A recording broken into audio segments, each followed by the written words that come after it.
안녕하세요. 살아있는 책 산책입니다. 오늘 산책길의 책은 시마다 히로미의 이제는 부모를 버려야 한다입니다.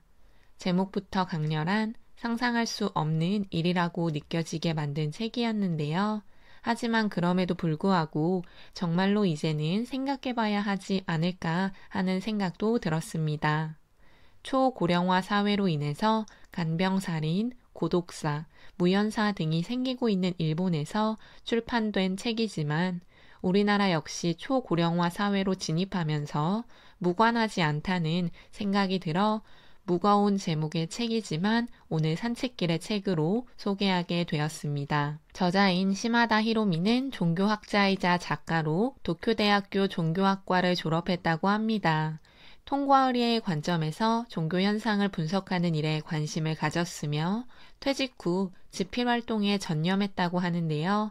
종교와 관련된 책들을 많이 집필했으며 우리나라에서는 우리는 왜 사랑을 반복하는가, 사람은 홀로 죽는다 등이 번역 출간되었다고 합니다. 저자가 에필로그에서 이야기한 것처럼 이 책을 기획한 후 집필까지 상당히 힘들었다고 하는데요. 주제가 부모를 버리라는 것이어서 그를 어떻게 표현해야 할지를 고민했다고 합니다. 그럼에도 불구하고 이렇게 책이 출간되었다는 것은 우리가 한번 생각해봐야 하는 문제를 다루고 있지 않을까 합니다. 책의 머리말에서 도네가와 신주라는 사건을 이야기하고 있습니다. 2015년 11월 22일 낚시를 하러 간 남성이 도네가와 강에 떠다니는 여성의 시체를 발견하고 경찰에 신고했는데요. 그리고 그 강의 상류 300m 떨어진 곳에서 남성 시체가 또 발견되었다고 합니다. 그리고 그 부부의 셋째 딸은 시체 옆에 주저앉아 있었다고 하는데요. 셋째 딸은 그날 새벽 부모와 도네가와 강으로 뛰어들어 동반 자살을 하려고 했지만 딸만 살아남게 되었다고 합니다. 치매에 걸린 어머니를 간병하느라 지쳤고 연금이 바닥났으며 더 이상 살고 싶지 않았기 때문에 아버지의 동반 자살 이야기에 동의를 했다고 하는데요. 이렇게 무서운 일이지만 사회는 별다른 관심을 갖지 않았다고 합니다. 중요도가 낮아서가 아니라 이런 일들이 빈번하게 발생하기 때문이라고 하는데요. 너무나 안타까운 일이지만 우리나라 역시 이런 일들을 다루고 있는 뉴스가 보이고 있다는 점에서 일본에서만 일어나는 비극은 아니라는 생각이 들었습니다. 17년간 672건의 간병 살인이 일본에서는 일어났다고 합니다. 그럼에도 불구하고 일본 정부는 가족의 간병을 장려하고 있다고 하는데요. 일본 역시 탁상공론을 하는 것은 아닐까 하는 생각입니다. 재택 간병을 장려한다는 것은 점점 늘어나는 간병 살인을 더욱 늘게 하는 것이라고 저자는 꼬집어서 말하고 있습니다. 그를 방지하기 위해 저자는 폐륜이라고 생각할 수 있지만 부모를 버려야 한다고 이야기하는데요. 자식에게 죽임을 당하는 것, 그리고 그 자식은 평생 부모를 죽인 살인자가 되어서 인생을 살아간다는 것이 간병 살인을 저질렀을 때의 비극이라고 한다면 순화시켜 부모와 자식의 관계를 재정립하는 것은 비극을 초래하지 않을 수 있다는 것이 저자가 주장하는 내용입니다. 1900년대만 해도 5, 60세였던 평균 수명이 2000년대를 들어 80세로 뛰었다고 합니다. 이는 불로장생, 불로장수를 원했던 조상들의 꿈이 어느 정도 실현되었다고 저자는 말하는데요. 하지만 생각해 봐야 하는 문제가 있습니다. 인간들에게 꿈이었던 장수가 실현되면서 우리가 정말로 행복한지를 물어봐야 한다는 것인데 일본에서도 다양한 매체에서 장수에 대한 이야기를 다루고 있는 것처럼 책에 나오는 이야기를 통해서도 우리는 정말 행복한지 한 번 더 고민해야 합니다. 가나가와현에 사는 83세 남성이 투고한 장수는 축복인가? 라는 이야기인데요. 장수가 정말로 축복인지를 물어보고 있으며 사회의 활력을 유지하기 위해 적절한 형태의 신진대사가 필요하고 건강을 생각하지 않고 무조건 장수를 원하는 것은 아니라고 합니다. 자연스럽게 이 이야기와 안락사, 존엄사가 함께 다뤄지고 있는데 고독사를 하기 전에 자기의 죽음을 스스로가 맞이하는 것에 대해서도 저자는 말하고 있습니다. 간병살인, 고독사, 무연사 등이 발생하는 이유는 가정의 역할이 많이 달라졌기 때문이라고 합니다. 과거보다 가족들 간의 정이 줄어든 것도 사실이라고 하며 1인 가족이 늘어감에 따라 가정 없는 사회로 나아가고 있기 때문이라고도 하는데요.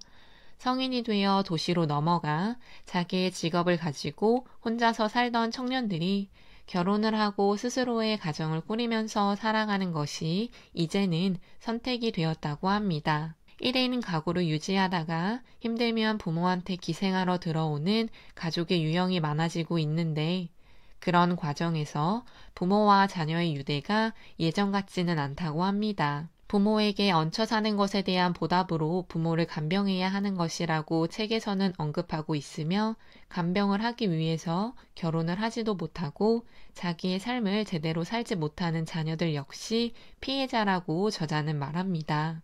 일본에서는 자식에게 부담을 주고 싶지 않다는 생각에 사후의 일을 자녀가 힘들게 처리하지 않을 수 있도록 종활이라고 하는 인생의 마지막을 준비하는 활동을 고령자들이 진행하고 있다고 하는데요. 종활이란 취업 활동의 줄임말인 취활과 일본어 발음이 같은 데서 유래한 신조어라고 합니다. 더 놀라웠던 점은 종활 코디네이터라는 직업과 자격증도 생겼다는 것인데요.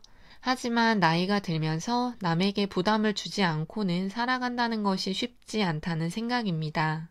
오히려 그런 마인드가 자녀의 삶을 속박할 수 있다고 하는데요. 힘들 때는 힘들다고 요청할 수 있는 마인드를 자녀가 가지고 있어야 간병을 하다가도 힘들면 도움을 요청하기 때문에 간병 살인으로 가는 비극을 막을 수 있다고 합니다.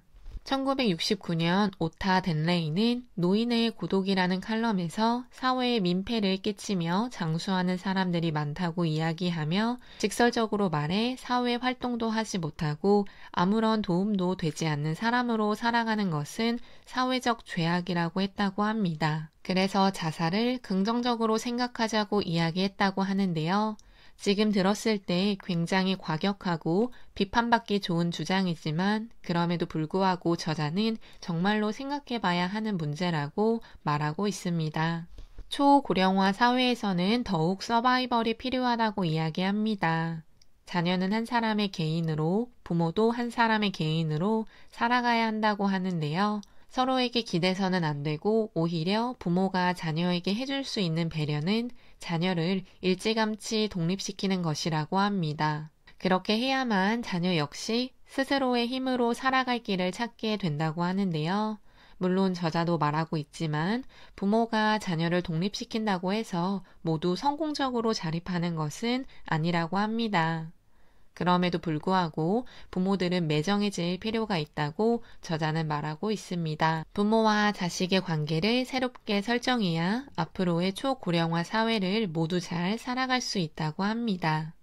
과격한 표현이었지만 부모가 자식을 버리고 자식이 부모를 버린다는 것을 순화시켜 책의 표지에 나와 있는 것처럼 합리적으로 공존하는 방법을 우리는 찾아야 한다고 저자는 강조하고 있습니다. 개인적으로 책을 읽으면서 양가 감정이 들었습니다.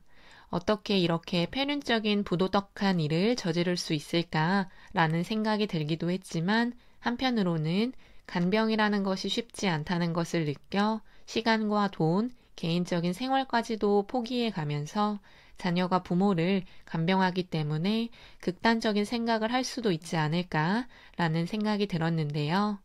이분법적인 생각으로 어떤 것이 맞고 어떤 것이 틀리다라고는 말할 수 없어 보입니다. 책에서 이야기하는 것처럼 국가가 간병을 요하는 환자들을 위해 더욱 복지 혜택을 주고 간병을 하는 사람들을 지지하고 격려하고 응원할 수 있는 실질적인 대책을 마련해야 한다는 것을 탁상 공론으로가 아닌 정말 제대로 된 정책을 해야 한다는 것이 절실해 보입니다. 오늘 산책길의 책은 시마다 히로미의 이제는 부모를 버려야 한다 였습니다. 감사합니다.